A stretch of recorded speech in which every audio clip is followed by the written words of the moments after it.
Every so often in boxing, a talent emerges to fly in the face of convention. If the public likes the act, then the mix of showmanship and fighting ability produce a very marketable commodity. And that's why Prince Naseem Hamed became the biggest little earner in British sports history. Everyone had an opinion about him, for good or bad. I'm British, and I'm doing it for England and Arabia and the Yemen. I'm bringing it on. A legend's going to be coming soon, babe. Watch out. Yeah, there's a time for fun and a time to jump up and down. Right now, my son, man, have them on the run. Step up, hold the mic. No dive.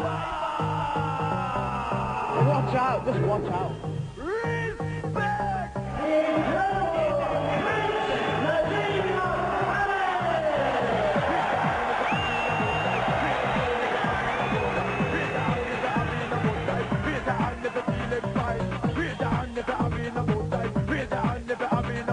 You're world class, you're a professional, show it.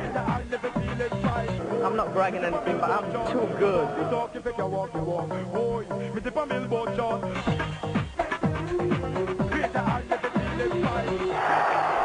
is Naseem Hamed on the verge of becoming champion here.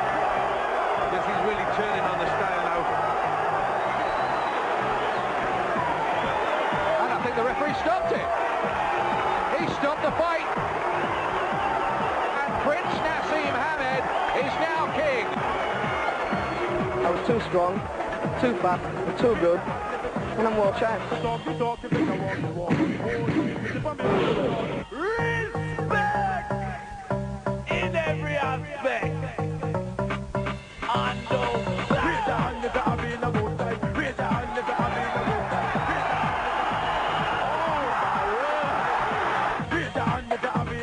And I'm going to beat all of them.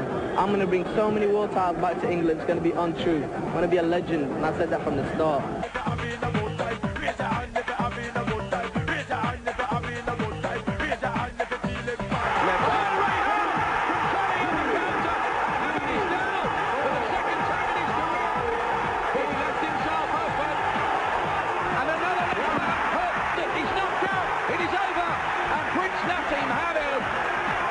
Well, the American dream does take off for him after it looked so dodgy for so long. My first fight in New York, Madison Square Garden, and I wanted to show the people here that I can fight. I can take it on the chin, and I can give it. Become a stunt man when I feel sore. Cause the lyrics from my mouth to the floor. And I will always find a cure. Raise your hand if you have been a good time. Raise your hand if you have been a good time. Raise your hand if you have been a good time. Raise your hand if you feel fine. Fire the cook and hard! First blood to Barrera. Oh, but he's got by another left hand. And it looks so bad. Oh, Hamed. Naseem Hamed has been beaten. Everybody wanted to see what was going to happen if I ever lost. Now it's happened. I'm fine. I accept the loss from God. I wish the kid all the best in the success in the world for him in his career. And I'm going to get back in the gym. I'm a great fighter. I'm a man. This is how a man and a great fighter takes it. respect in every aspect. He was the favourite in the betting capital of the world, and everybody who backed him was wrong. But Glenn McCrory called it right before the event. You pick Barrera. Can he possibly come back from it? Of course he can. Of course he can. He can come back. He can fight Morales. I mean, he's still a very, very good fighter who can be right there in the division. But I think Barrera was just one fight too many. He had the right style, and I always thought he was going to beat Hamed. But Hamed's right there. You know, he's still there. I'm not sure I agree with you about that, Glenn. Actually, I'm not sure he can get back. I mean, in that fight with Barrera, what worried me, elite level fighters should be able to adapt strategies within the fight. Hamed had no plan B. He's got to work out a way. Well, he's got to work out a way of beating top fighters on points. He can't keep relying on the power. But he's been beating top fighters for 5.5 years. Yeah, what he's going to do... against a great That's an fighter. argument. There's an argument that's saying he's been beating good name fighters who were just past their best.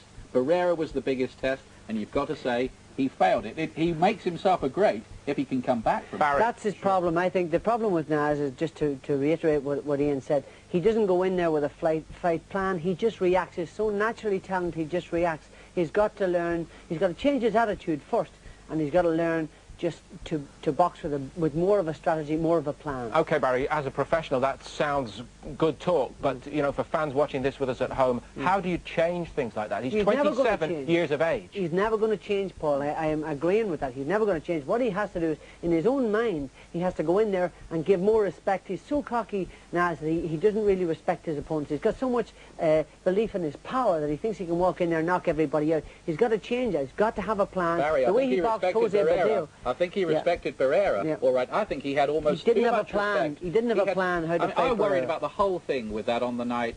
The problem with the hands, the problem with the gloves, then he didn't do the flip across the ring. And the speech he gave afterwards, it almost seemed as if it was pre-rehearsed, like it was a release for him. I don't think that's true. I don't think he ever believed he was going to lose. I think what happened was he just realised when he stepped in the ring that suddenly he's up another level. He's got to adjust and come back and try and fight it. And there's only one place to do that, Barry, and that is by hard work in the gym. So two things. First, surely there are going to be changes in the camp.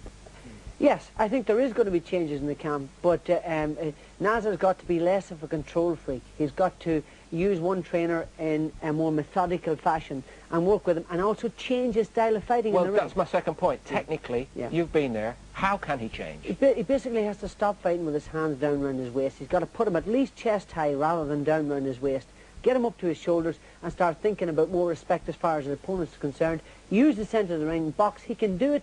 He can do it all. He can do it all. Barry, Isn't isn't that part of the problem, do you think, with him, that they've been trying to meddle with his original maverick style? Definitely. I agree. They're setting his feet more now, getting him to punch even harder, Emmanuel Stewart and Oscar Suarez, and those two don't get on that well. I think it's an open secret. I think that's a problem. They're making him easy to hit. He was always elusive. What I'm saying is you should never try to change an ingrained style that Nasser's got. What he's got to try and do is just put it together a little bit better. He's got all of the qualities, he's just got to put it together I think better. just avoid Barrera in the future. There is a whole other dimension to all this story now. Much talk about the new, mature Naseem, a family man, of course, more gracious in his dealings with the press, and just recently honourable in accepting his defeat. But just in case you don't remember what he has been like in the past, here's a look at how he once treated the Sun's Colin Hart a couple of years back.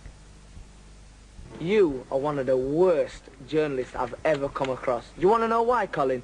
Just don't speak. Let me just carry on. You know what your opinion means? You know what your opinion means? Your opinion. It's obviously got to you. Whoa. It's obviously Whoa, got to because you. you're writing about me. If I wrote about you, Colin, I don't think you'd like it. Yeah.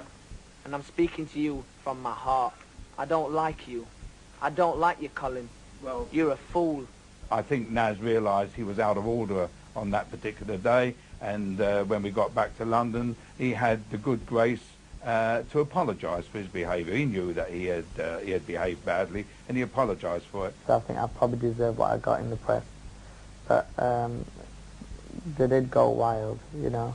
But you know, I give him an opportunity. I give him a chance to do that by what I did. You see, he's always been a nice man, really.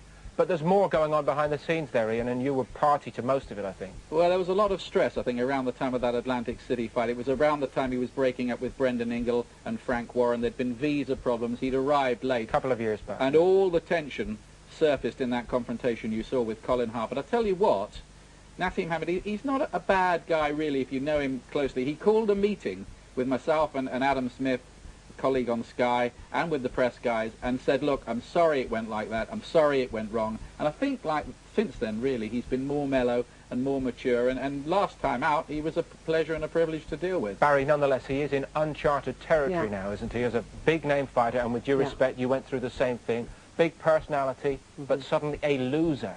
Now, how is he going to deal with all of that, as a human being? Well, that's going to be a difficulty for him. It's not going to be easy. When you've earned the sort of money that he's earned, and you've had the history that he's had, it's going to be difficult for him, but he can make the changes, and the bottom line is he has the natural ability. It's just a matter of being able to put it together in the ring again and just try and change. It's going to be difficult, but I think he can make those adjustments and come back. Can he do it all, Glenn? Well, if he's going to be a great fighter, he has to, because in the past, you know, that's what makes a great fighter. The fact that you can lose, and everybody can lose, you know. It's how you come back. And if he comes back, then, you know, hands up. British, how does he get the press back on his side here? Well, I don't think the press are against him, to be honest. Now, I think there are a lot of people who Plenty have jumped on the bandwagon. Yeah, a lot of people are glad to see him get beaten, but this is now the most interesting phase of Hamed's career. Can he come back? If he can, he goes right back up there. At the moment, he's a long way short. Britain has produced a fair